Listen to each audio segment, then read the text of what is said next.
Sabemos que saber los componentes o las partes del cuerpo humano es muy importante por un aprendizaje.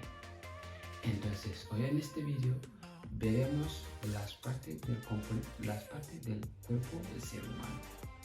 Si no has podido suscribirte en este canal, te recomendaría que te suscribes, así que podrás aprender el idioma cultural y también el mundo de las letras. Y algunos también pasarán de aquí para poder contarnos sus historias maravillosas. Así que pasamos al vídeo. Cabeça, hore. Cabeça, hore. Cabeça, hore. Cabello, sukundu. Cabello, sukundu. Cabello, sukundu. Nouru, oreja. Nouru, oreja. Nouru, oreja. Gite, ojos. Gite, ojos. Gite, ojos. Nariz. Kinal, nariz. Kinal, nariz. Hunduko, boca.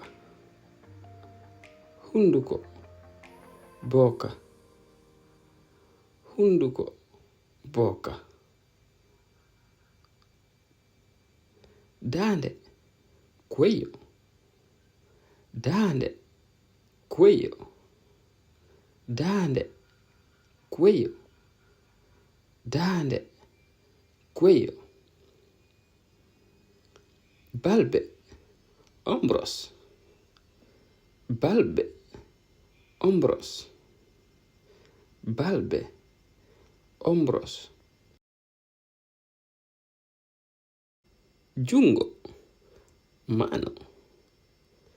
Jungo, mano. Jungo, mano. Jungo ñamo, mano derecha. Jungo ñamo, mano derecha.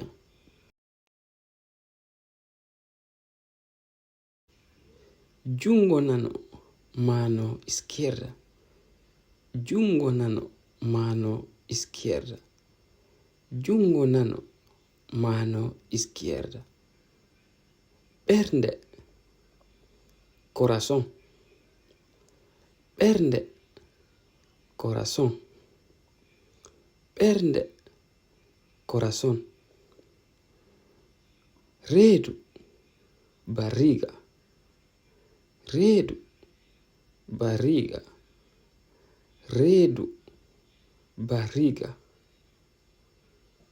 Pavo, espalda. Pavo, espalda. Pavo, espalda. Colli, los dedos.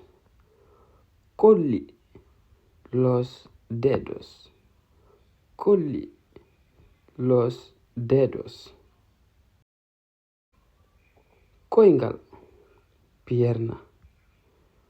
Coingal, pierna.